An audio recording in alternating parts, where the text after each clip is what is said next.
খুব আওয়াজ তুলেছেন। আজকে সেকুলার বলেন, কালকে সেকুলার বলে দাওয়াত খান। আজকে সেকুলার বলেন, কালকে সেকুলারের পকেটের পয়সা দিয়ে আপনার জমি জমা হয়। আজকে সেকুলার বলেন, যে সেকুলার আগেই বলেছি সব সেকুলার এক সেকুলার নয়, ওরা সেকুলারিজম বোঝেই না। আওয়ামী লীগের কোন নেতায় সেকুলারিজম বোঝে? বিএনপির কোন নেতায় সেকুলারিজম বোঝে? কুফুরি সেকুলারিজম কারে কয় সে জ্ঞানই নেই তাদের।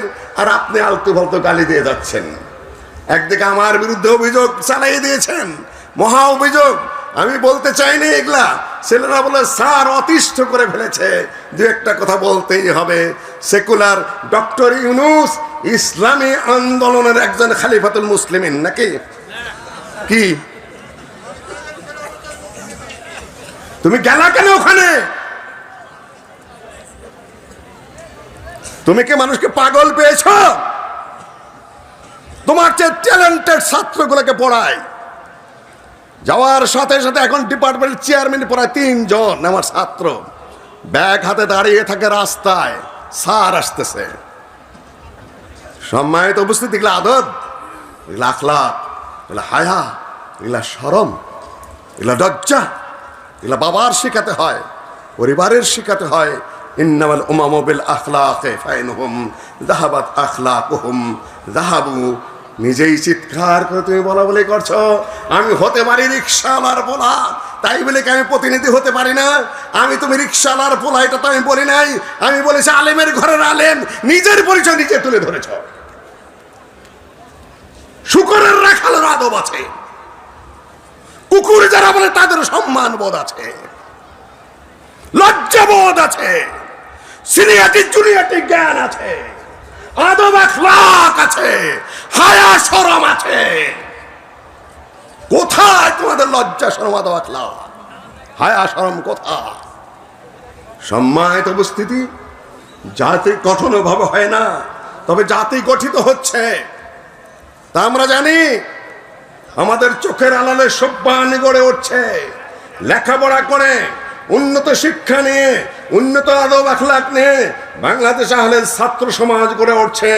উন্নত আদব আখলাক নিয়ে, উন্নত শিক্ষা নিয়ে, উন্নত ধ্যান ধারণা নিয়ে সব কিছু নিয়ে তারা গড়ে উঠছে। মাদ্রাসার ছাত্রগুলাকে শুধু মাদ্রাসার শিক্ষাই দেওয়া হয় না, তাদেরকে অনেক কিছুই শিক্ষা দিয়ে তাদেরকে বানিয়ে তোলা হচ্ছে, গঠন করা হচ্ছে। এক সময় তারা পার্লামেন্টে প্রতিনিধিত্ব করবে, এক সময় তারা সিনেটে প্রতিনিধিত্ব করবে, এক সময় তারা জাতিসংঘে প্রতিনিধিত্ব করবে ইনশাআল্লাহ। তোমরা কি মনে করেছো তোমাদের দাবি যে ডক্টর আব্দুল বারী সাহেব ভাইস চ্যান্সেলর ছিলেন, তিনি সেকুলার? তোমাদের এই সকল কথা ব্যাককেলের মতো কথা, নির্বোধের মতো কথা। তিনি মাদ্রাসা নিয়ে কি বলেছেন শোনো, কান পেতে শোনো। আমি চেয়েছিলাম যে তোমাদের মধ্যে যাদের মধ্যে একটু প্রতিভা দেখি, তোমরা ভালোভাবে লেখাপড়া করো। তোমার সাথে আমার কয়েকবার বৈঠক হয়েছে। অনেকেই বলে বসেন না কেন, বহু কথা হয়েছে।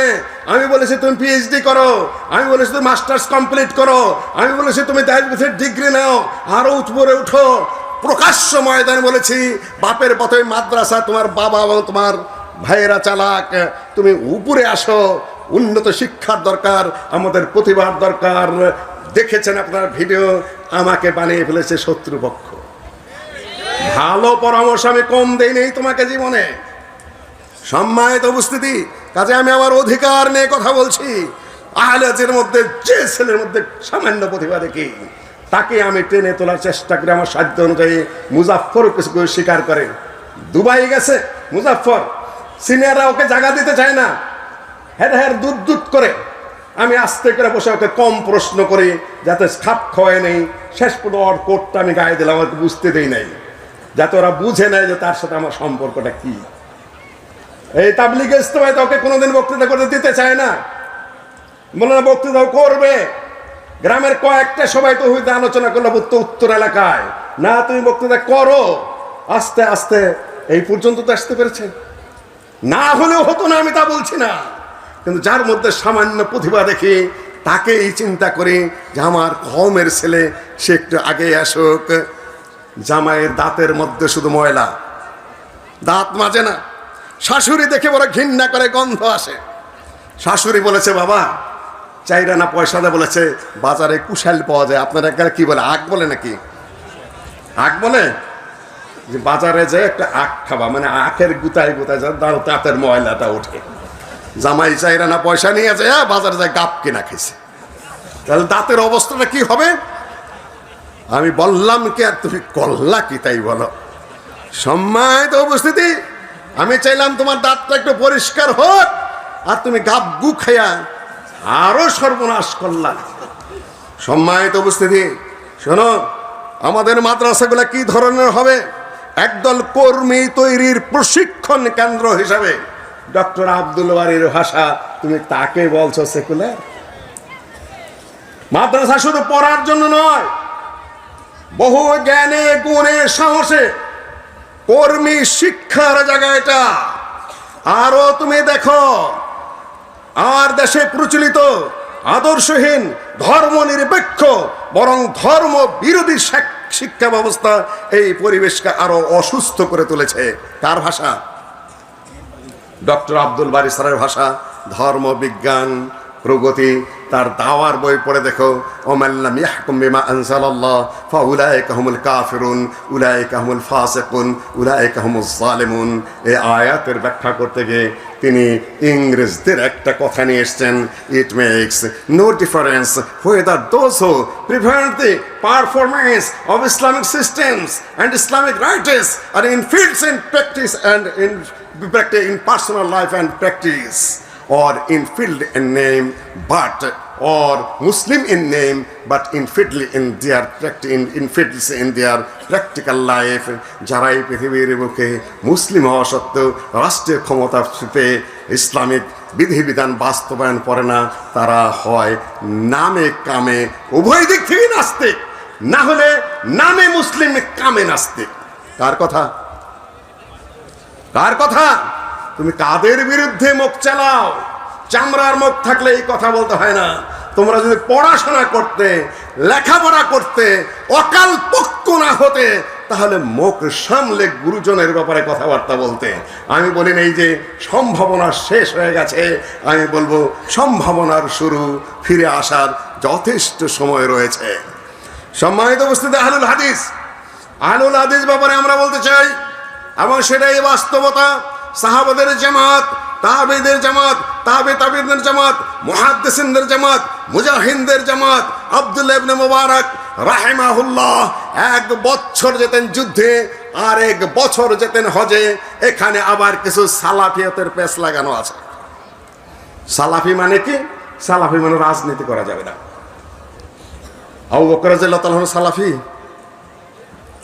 আবু বকর রাদিয়াল্লাহু তাআলা সালাফি কিনা কে বলতে পারবেন? আমাদের সালাফ কিনা? ওমর রাদিয়াল্লাহু তাআলা সালাফ কিনা? ওসমান রাদিয়াল্লাহু তাআলা সালাফ কিনা? আলী রাদিয়াল্লাহু তাআলা সালাফ কিনা? তারা রাষ্ট্র চালাইছেন না চালান নাই? রাষ্ট্র চালিয়েছেন না চালান নাই? রাষ্ট্রীয় খলিফা তারা ছিলেন কি ছিলেন না? এরা কেউ সালাফ না নাকি? গাধা মার্কা কথাবার্তা একটা সীমা আছে, বেউকুফের একটা পরিসীমা আছে। আল্লাহ নবী রাষ্ট্র চালিয়েছেন, খোলাফার বা রাষ্ট্র চালিয়েছেন, তাবেঈগণের মধ্যে যারা তা রাষ্ট্র চালিয়েছেন, যুগের পর যুগে ইসলামিক আলেমরা জাস্টিস ছিলেন। আজকে পাকিস্তানের জাস্টিস নেই, আর ইসলামিক জাস্টিস নেই। বাংলাদেশে মুসলিমের সংখ্যা কত? মুসলিমের সংখ্যা কত তাও ভুলে গেছেন। শতকরা কত ভাগ? 90% মুসলিম। সুপ্রিম কোর্টে জজ কয়জন? আলেম জজ কয়জন? হাইকোর্টে আলেম জজ কয়জন? লোকাল কোর্ট যুগে আছে কয়জন আছে? প্রশাসনিক কর্মকর্তা কয়জন আছে? নাই কেন? সৌদি আরবে যদি 97% মুসলিম থেকে থাকে, বাকিগুলো শিয়া, শিয়া মুসলিম নয়, শিয়া কাফের। গোটা দেশের প্রতিটা জজ হলেন ইসলামিক শিক্ষায় শিক্ষিত। আপনার দেশে 90% মুসলিম হওয়া সত্ত্বেও আপনি কেন জজ হতে পারলেন না? কেন পারলেন না? ইংরেজরা মুসলিমদেরকে তাড়িয়ে দিয়ে নিজেদের শাসন ব্যবস্থা প্রতিষ্ঠিত করে সেখানে তাদের আইন কানুন প্রতিষ্ঠিত করে গেছে, আর আপনি পিছন দিকে যাচ্ছেন আর বলছেন রাজনীতি হারাম, রাজনীতি হারাম, রাজনীতি হারাম। তো ওখানে যাবেন কখন? সম্মানিত উপস্থিতি, রাজনীতি যদি হারাম হতো তাহলে আহলে হাদিসরা উপমহাদেশে রাজনীতি করতো না। সেদিন আমি আলোচনা করতে গিয়েছিলাম আল্লামা আব্দুল্লাহ আল কাফি আল কুরাইশি সাহেবের উপরে। তিনি তার বইটাকে কয়েক ভাগে ভাগ করেছেন। একটা হলো তাদের ইলমি খেদমতের দিক, সেটা আরব থেকে ইসলামী শিক্ষা এসেছিল। শাইখুল কুল সৈয়দ নজির হোসেন সাহেব কত বছর দর্জ দিয়েছেন হাদিসের? মুজাফফর কত বছর? 60 বছর, প্রায় 60 বছর দর্জ দিয়েছেন। ছাত্র সংখ্যা কত? লাখ কম, অবশ্যই 1 লক্ষ। তাকে ছোটখাটো আলেম, আমার আপনার তোমার মতো আলেম। কেউ সহিহুল বুখারীর ব্যাখ্যাকারী, কেউ সুনান আবু দাউদের ব্যাখ্যাতা, কেউ জামে তিরমিজির ব্যাখ্যাতা, বিশাল বিশাল গ্রন্থের রচয়িতা। একজনে 30, 40, 50 বার করে সহিহুল বুখারীর দর্শ দিয়েছে। আমরা তো খুব গল্প করি। এতদিনে তোমাদের ওই সকল মাদ্রাসা থেকে কয়জন আলেম বেরিয়েছে দেখাও। বের হবে, সম্ভাবনা রয়েছে, ইনশাল্লাহ বের হবে, সেটা আশার দিক। দ্বিতীয় দিক যেটা দাওয়ার দিক, তাবলীগের দিক, ওয়াজের দিক, নসিহতের দিক, তারপরে হলো তোমাদের এই সকল বাহাস মুনাজারার দিক। ওই দিকে আর আমি যাচ্ছি না, সেটা আলহামদুলিল্লাহ ভালোভাবেই চলছে। তবে সমস্যা হয়ে গেলে এই যে আমাদের ওয়াইজরা কোনটা ওয়াজ আর কোনটা ফতোয়া এই পার্থক্যটাও বোঝে না। চিটাগাং থেকে এক ছেলে এসেছে, আমার সাথে দেখা করলো, আমি বুঝলাম, বললাম, হেসে হেসে বললাম, কি সেই ফতোয়ার লোক না তুমি? আমি বসে আছি, বয়স তখনও 60 সম্ভবত, প্রশ্ন দিচ্ছে আমার সামনে, আমার ভাতিজা খালি ঠাস ঠাস করে জবাব দিচ্ছে। আমেরিকার থেকে ফোন আসলো, বাড়িতে ফোন আসলো, এ কোন অধপতন আপনাদের? ইউনিভার্সিটি ফোন আসতেছে, কত বড় অধপতিত আপনারা, কত বড় বেয়াদব আপনাদের ছেলে পেলে।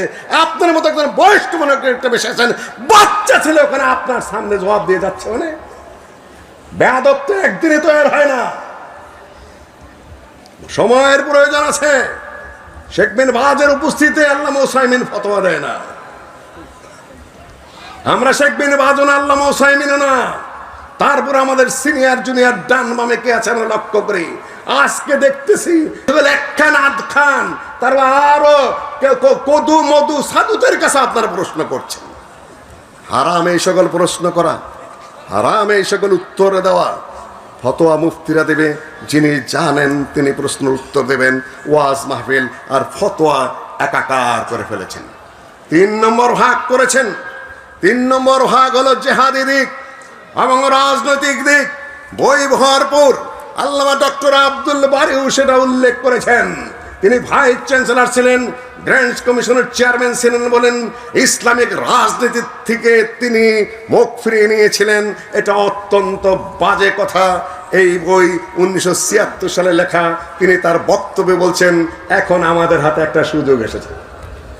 কি সুযোগ এসেছে? ডক্টর মুজাফফর বলেছেন, আমি শানে নজরুল, শানে উরুদ সহ কথা বলার চেষ্টা করি।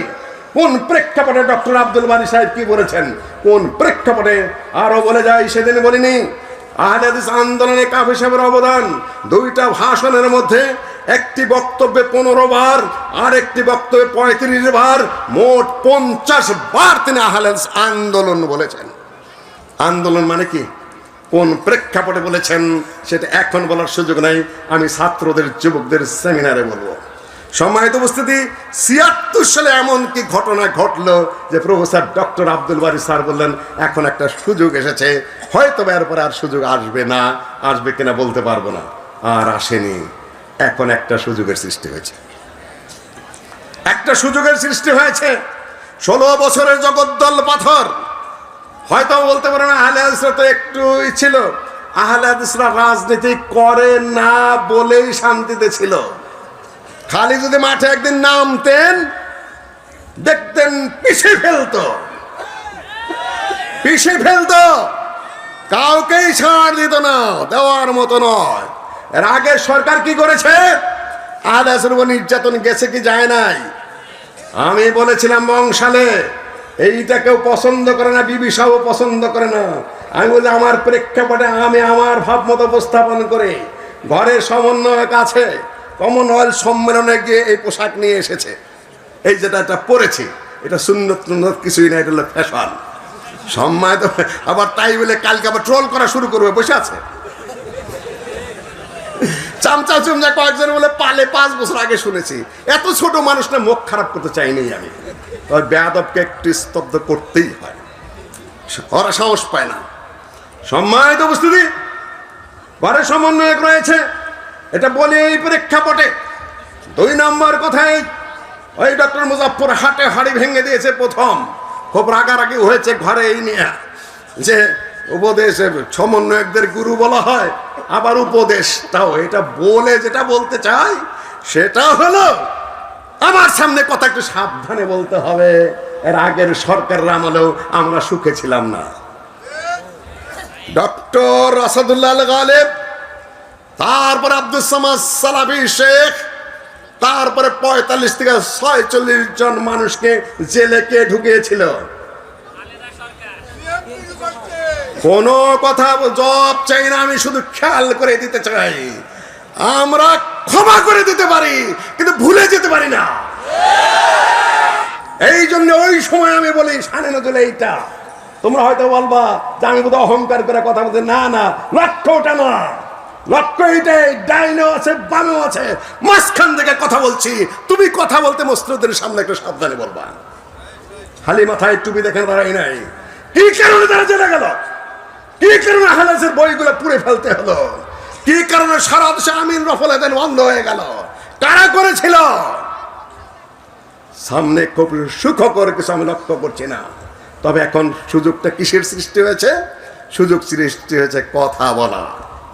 আমরা কথা বলতে পারছি, আমরা দৃষ্টি আকর্ষণ করতে পারছি, কিন্তু জেলাও সেই কদু, ওগুলো আমরা স্পষ্টভাবে বুঝি। আমাদের সংগ্রাম করেই যেতে হবে, আমাদের আন্দোলন করেই যেতে হবে, আমাদের দাবি জানিয়ে যেতে হবে, আমাদের সুসংগঠিত হতেই হবে, আমাদের ঐক্যবদ্ধ হতেই হবে, আমাদের শক্তিমত্তা প্রদর্শন করতেই হবে। বসে থাকার কোনো উপায় আমাদের নেই।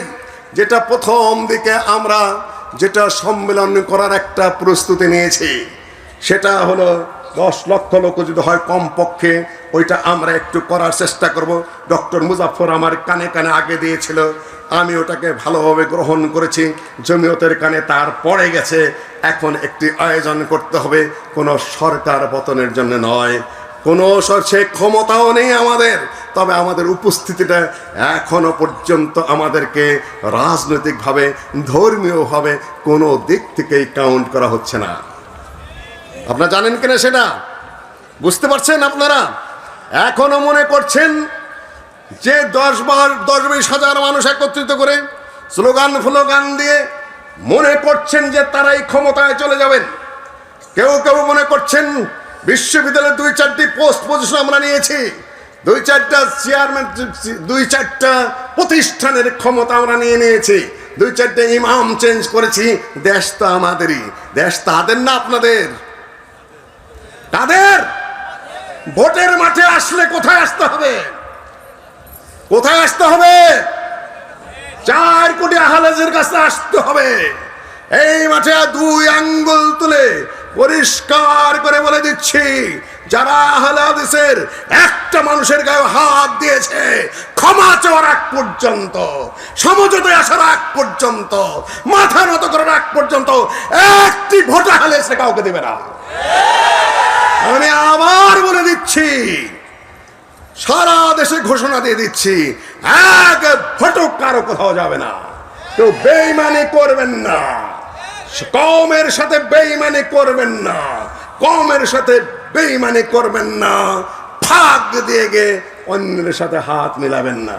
সেদিন একটা বড় কটু কথা বলেছি, আমরা মাথা কোথায় বিক্রি করে রেখেছি?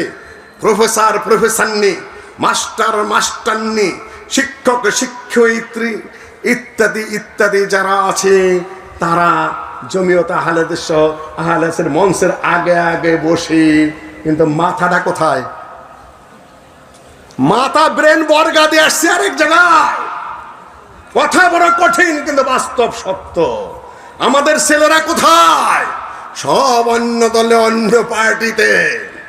তাও আমি জানি সব না হলেও বিরাট একটা সংখ্যক আহলে হাদিস দাবি করছেন আপনার মাথা বর্গা দেওয়া অন্য জায়গায়, আপনার ছেলেবেলারা কোন অন্য পার্টি, অন্য দল। আর এখানে যে চেহারা দেখান, তারপরে আপনি কালচারে চলে যান, আপনাকে দেওয়া হবে ঘোড়ার ডিম, কিছুই হবে না। আমি বলবো আজকে ইসরায়েলের কারাগারে যখন ফিলিস্তিনিরা বন্দী, আহলে হাদিসের মাথা অন্যান্য পার্টির কারাগারে বন্দী, আমাদের এই বন্দীগুলোকে মুক্তি করে দিন।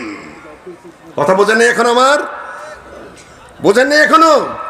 অন্য যে কোনো পার্টিতে, অন্য যে কোনো দলে আমাদের ছাত্ররা, যুবকেরা নিজেদেরকে বন্দী করে রেখেছ, তারা মুক্ত হয়ে চলে আসো।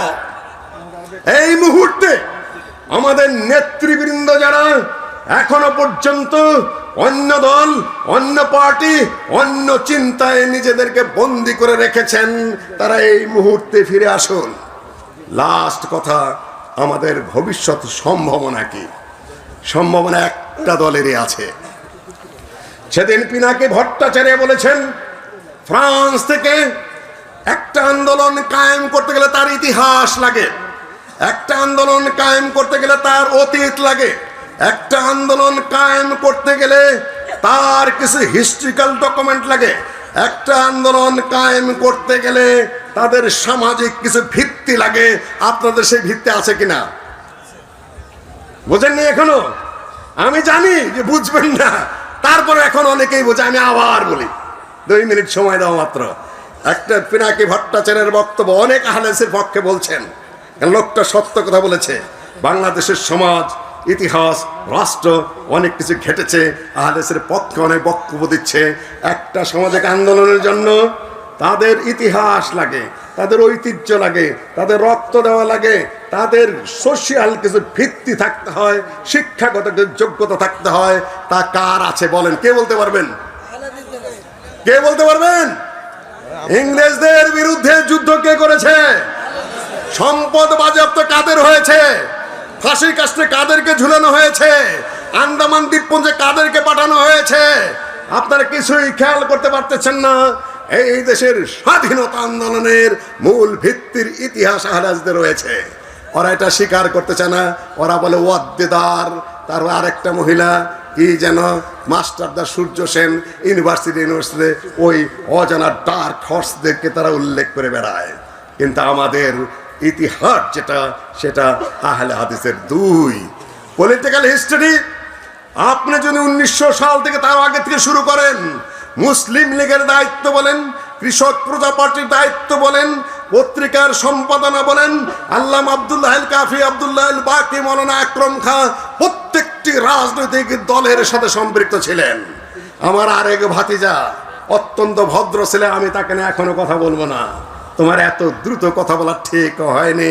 যেমন আব্দুল্লাহ আল কাফি আল কুরাইশি রাজনীতি কি কি বলেছ, এগুলা তুমি আদৌ ঠিক বলো নেই। তুমি আরো বুঝে কথা বলো। তোমার থেকে এই ধরনের বক্তব্য আশা করি না, কেননা তোমরা এখনো ভদ্র হিসাবে পরিচিত আমার কাছে। ওই সকল কথাবার্তা এত দ্রুত গতি বলতে যাও না।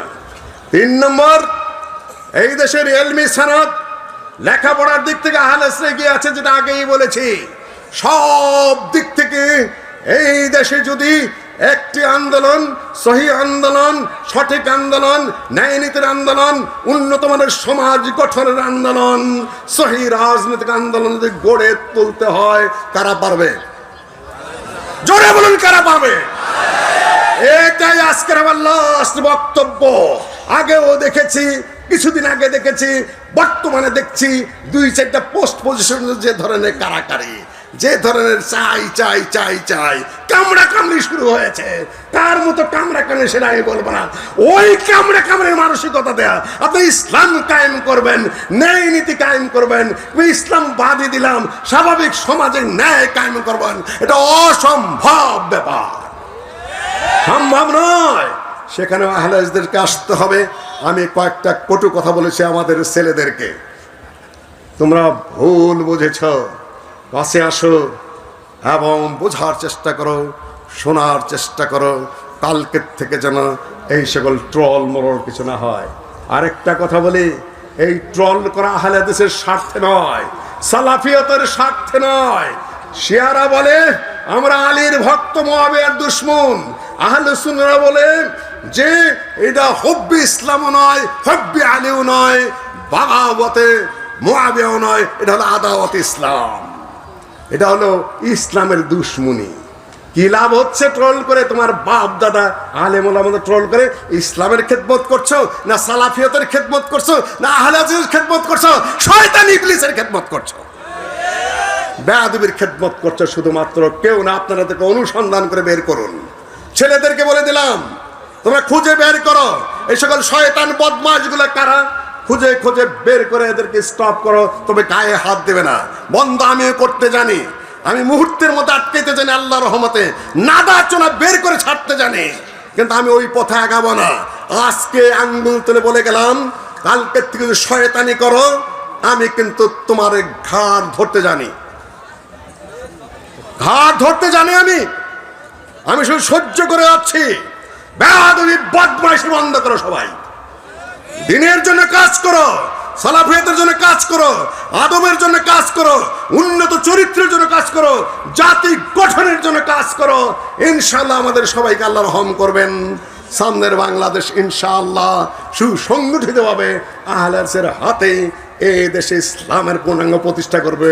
যেরকম ঘটেছিল সৌদি আরবে ইমাম মুহাম্মদ বিন আব্দুল ওয়াহাবের নেতৃত্বে, এখন যেরকম সিরিয়ায় চলে এসেছে, এখানেও সেটা অসম্ভব নয়, এবং সেজন্য আমাদের প্রস্তুতি নিতে হবে। এতটুকু বলে আজকে আমার বক্তব্য এখানে শেষ করছি। আসসালামু আলাইকুম রহমতুল্লাহি ওয়া বারাকাতুহু।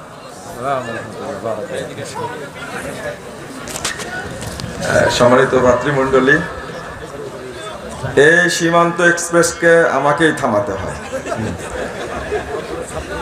শুরু হলে থামে না, ট্রেন চলছে, কখন ছুটে যায় কিনা আল্লাহ ভালো জানে। যাক, থামাই দিয়েছে আলহামদুলিল্লাহ। আপনারা কি রাগ করছেন তার বক্তব্য শুনে? কেন রাগ করবেন? সবচেয়ে বকা দিলে আমাকেই দেয়, আর সবচেয়ে সম্মান তাকে আমি করি। আমি শুরুতে একটা কথা বললাম, বাপ চলে আসলে আর বেটার বক্তব্য বললাম না, কথাটা আমি দেখি আসছে। তো মুরব্বীরা কিছু কথা বলে, সেইটা নাকি ভাবতে হয় কেন কথা বললেন, তাদের অভিজ্ঞতা অনেক বেশি। আমি শেখের জন্য দোয়া করি, আল্লাহ যেন তাকে হায়াতে তাইয়্যিবা দান করেন, আমিন। কি পড়া যে পড়েন, কত গবেষণা করেন, লাইন লাইন পড়েন। তো আমি কথা বেশি বাড়াবো না, আমাদের হাতে আর 3 জন আছে, কিন্তু রাত এখনো বেশি হয়নি, তাই না? এই আলোচনা শেষ হওয়ার কত কয়টায়? 3টার দিকে, তাই না? হ্যাঁ, না, আমরা শেষ করব খুব তাড়াতাড়ি। আমরা এতক্ষণ বাংলা শুনলাম, তো একটু আবার কি, একটু আমরা আবার অন্য ভাষায় বক্তব্য শুনি, সুবিধা হবে ইনশাল্লাহ। আমাদের তরুণ আলেমে দিন অপেক্ষা আছেন, কালকেও তাদেরকে দেখছেন, তার বক্তব্য আপনারা সবাই শুনবেন ইনশাল্লাহ, ইনশাল্লাহ। এখন এরপরে আমরা এই রাহুলকে নিয়ে আসো। আমাদের মানে নতুন প্রথম এসেছেন এই মাদ্রাসায়, আল্লাহ যেন বরকত দান করেন, আমিন। শেখ ডক্টর আব্দুল মমিন মাদানী, তিনি আলোচনা করবেন। তার আগে আমি সামনে নিয়ে আসছি নেপাল জমিয়তে উলামে আহলে হাদিসের সম্মানিত সেক্রেটারি জেনারেল আল্লামা শেখ মনজুর আহমদ মাদানী, নেপাল। আমি মোহতারামকে তার আলোচনা উপস্থাপন করার জন্য বিনীত আহ্বান জানাচ্ছি।